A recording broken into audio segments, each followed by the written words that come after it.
Welcome back.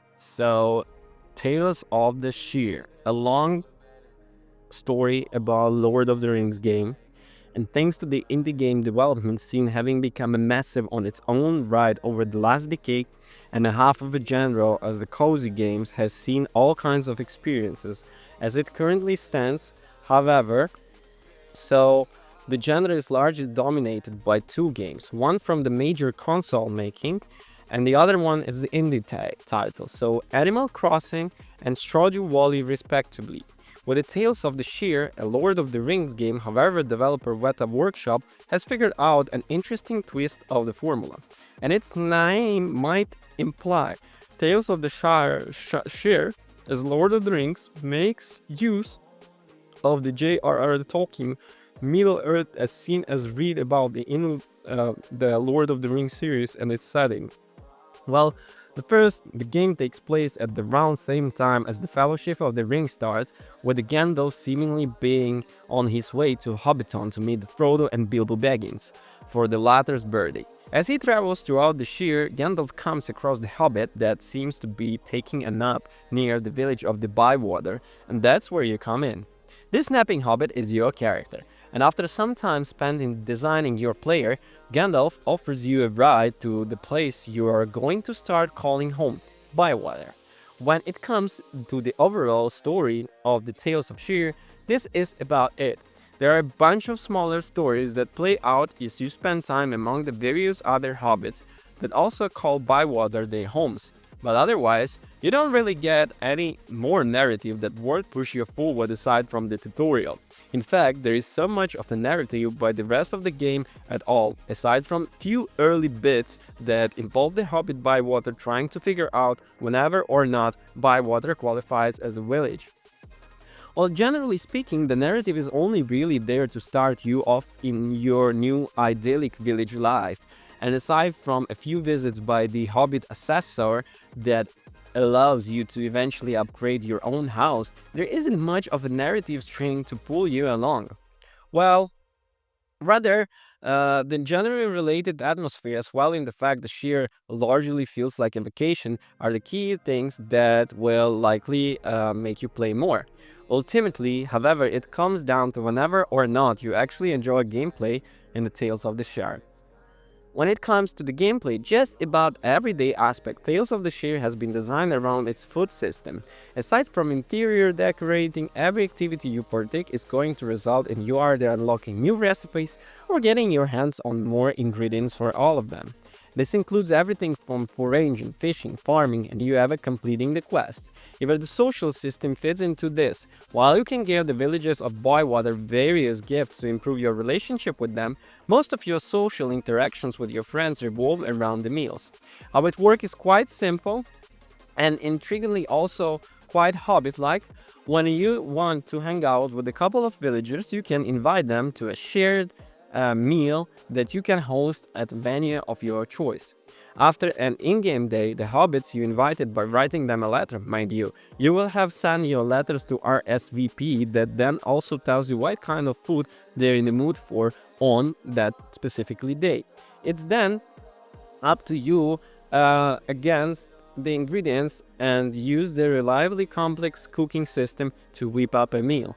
As the cooking system itself, it tends to involve a number of steps after you gotten your hands on the right ingredients and appropriate seasonings. All food in Tales of Shire can have a number of properties related to how they taste and how they feel to chew on.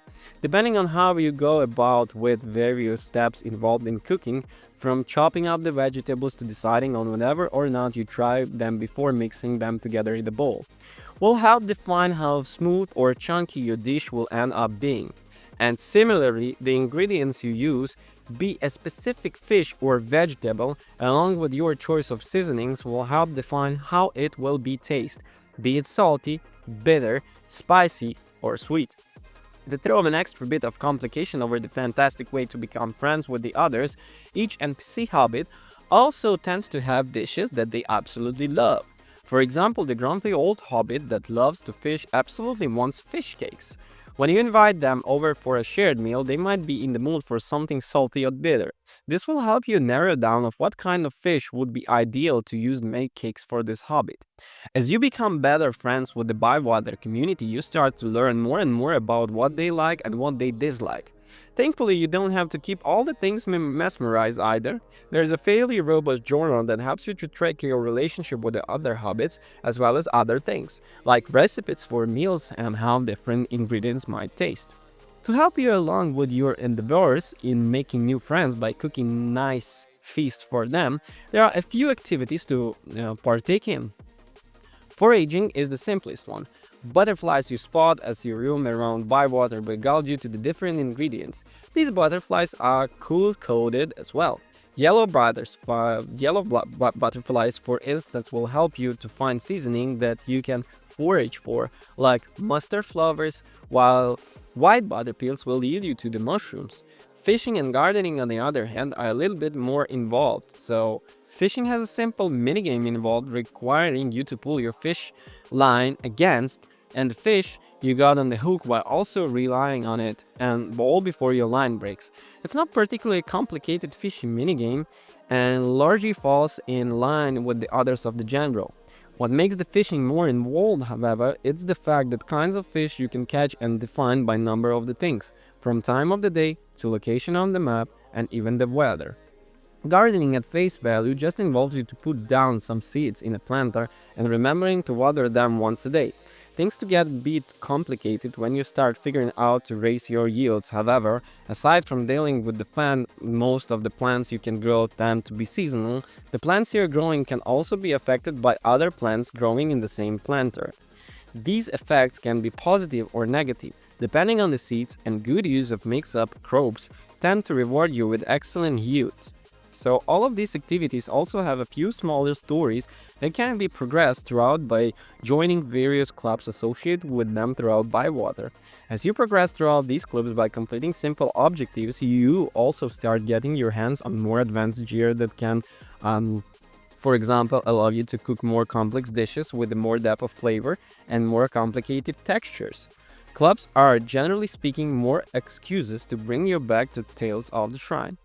So ultimately, what makes Tales of the Shire, a Lord of the Rings game, interesting is how well it's actually able to make use of its source material.